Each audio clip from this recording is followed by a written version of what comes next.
So I will be discussing the forensic application process and the techniques for the Soham murders.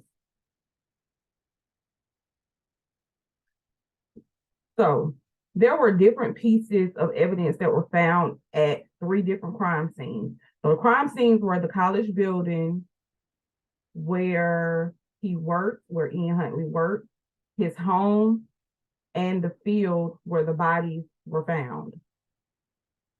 The pathologist was able to identify the children's bodies through DNA profiling. And this forensic technique is involved using the molecular genetics of the children, comparing them to the biological fluids they were able to retrieve from some of the items at the children's home. And this is just the process of molecular genetics.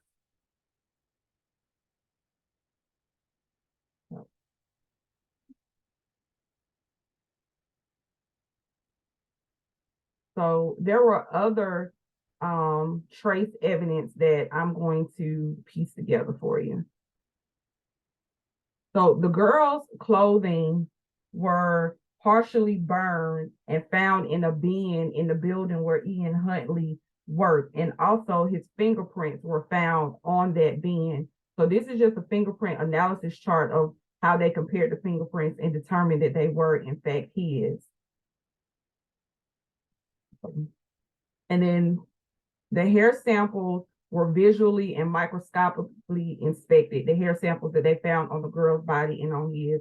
And also the petrol found in Huntley's car and on the girls were analyzing using chromatography.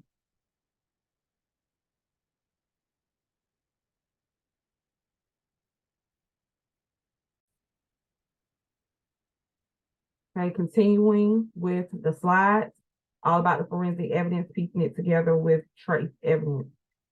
So this slide just shows, although botany wasn't necessarily used to solve the murder, the analysis of the growth rate of the stinging nettle in the field where the bodies were found aided investigators in determining that the girls were in fact murdered the same day that they went missing.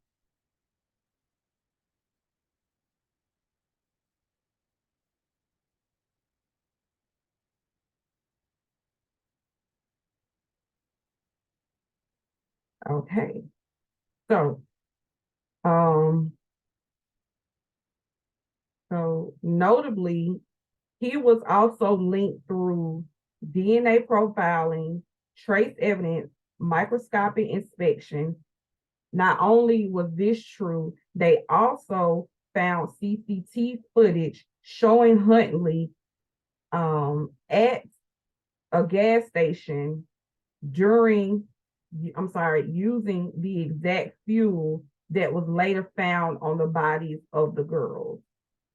So bodily fluids taken from Huntley's bathroom were also examined and traces of Hollywell's blood were found. All of these pieced together, the trace evidence, the microscopic and the visual evidence, this and the DNA profiling, this was all sufficient evidence to link Huntley to the case where he was ultimately convicted.